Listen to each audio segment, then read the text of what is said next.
अब 7 आदमी है, 9 आदमी थे, सब 2 आदमी मर गया, राम और शर्मा गुलेचा देवी। क्या बजे बात है? अभी 1 घंटा पहले आपने तो 112 पर फोन किया, कोई नहीं उठाया, 100 पर किया, कोई नहीं उठाया। तो वहाँ पे अब कौन है?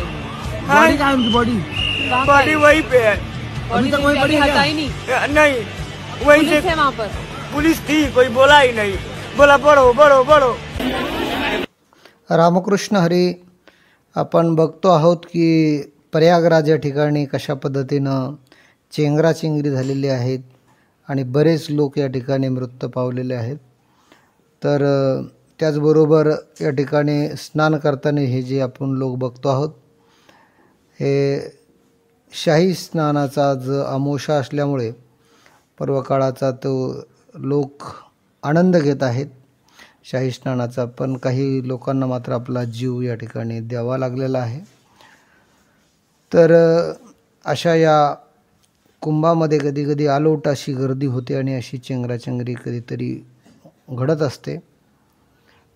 तर सर्व मृत भाविक भक्तांना आपण भावपूर्ण श्रद्धांजली अर्पण करूया आणि बघूया आज कुंभामध्ये कशा पद्धतीचं स्नान केले जातं। तर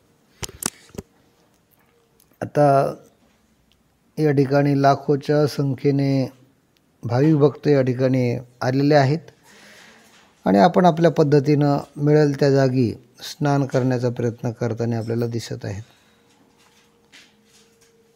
वेगवेगळ्या पद्धतीचे रस्ते, वेगवेगळ्या पद्धतीचे लाइटिंग या ठिकाणी निर्माण करण्यात आलेले, जे रस्ते नव्हते ते रस्ते देखील बनवण्यात आलेले आहेत।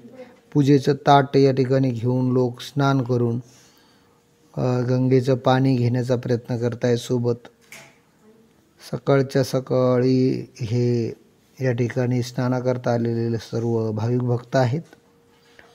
देशभरातून विदेशातूनही लोक या ठिकाणी शाही स्नान करण्याकरता येत असतात।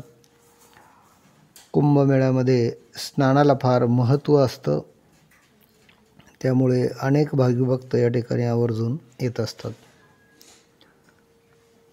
तर सेक्टर नंबर 13 112 हे आपण बघतो आहोत, त्याचं गट पाडलेलं आहे। सेक्टर चे एक गट नाव त्याला दिलेलं आहे। तर त्याच्यानुसार त्या भागात तो